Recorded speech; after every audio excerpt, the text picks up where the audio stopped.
Hi, my name is Dr. Giles Lamrache. I'm a chiropractor and I practiced my entire career in Northern Ontario, Canada. This story is about a young man, probably in 1981. His name is Mario.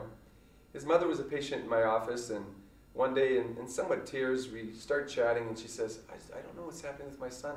I'm doing my best. You know, last year when he was in grade 4, he's been a straight A student his entire short career in education, and she says, you know, he's failing his grade 5, and I can't figure out what to do. We've tried everything. I just don't know what to do. Do you think you might be able to help him? I said, well, you know, I don't know. What I do know is that, you know, the power that made the body heals the body, and what we do is we check the spine for subluxations, and if there's an interference with the nervous system, we can correct that, and let's see what happens. So the best thing for you to do is, you know, bring Mario in, let us examine him, and let's see what's going on. So she brings Mario in, and as I normally do, I have a direct consultation with the child, and the mother's sitting, you know, next to him. And because I really want to build a relationship with that child, remembering how my chiropractor when I was 12 built a relationship with me. But all of a sudden I feel this sense of discomfort with the boy. And I'm thinking maybe he's uncomfortable because his mother's in the room. So I politely asked the mom, you know, would it be okay if you left the room and I chatted with Mario on my own? She says, absolutely, Dr. Lamrache, I trust you. You know, you've been my chiropractor for a year already. So she left the room, and Mario and I had a little chat. And I said, so what's happening? He said, I've got these really, really bad headaches. And they started after I fell from the loft in our barn. And I said, so what was happening there? He said, well, I climbed on the loft like I'm not supposed to. And he says, I tripped, and I fell down, and I landed on my back. I said, do your parents know that? He said, no, if I told them I would have been in deep trouble because we're not allowed to go there. It's like, that's what's the discomfort.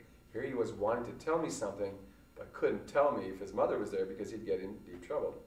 So we went along and had the mother back in, completed my examination, and discovered that Mario had some, you know, major subluxations through the upper part of his cervical spine. And after doing a full examination, the x-rays, the scan, I started adjusting him. And at his next report card, Mario had an A again. And his mother said, you know, what did you do? How did this happen? Because I had not divulged to the mother what the son had told me. At that time, because he was getting so well, I convinced him that telling his mother with me in the room would be okay, and that she would accept that because she was thrilled that her son was getting well. Imagine a young boy not even telling his parents that he's having these massive headaches every day that aren't allowing him to concentrate. And so we sat, the three of us, and he said, I have a confession to make, and he explained the story to his mother.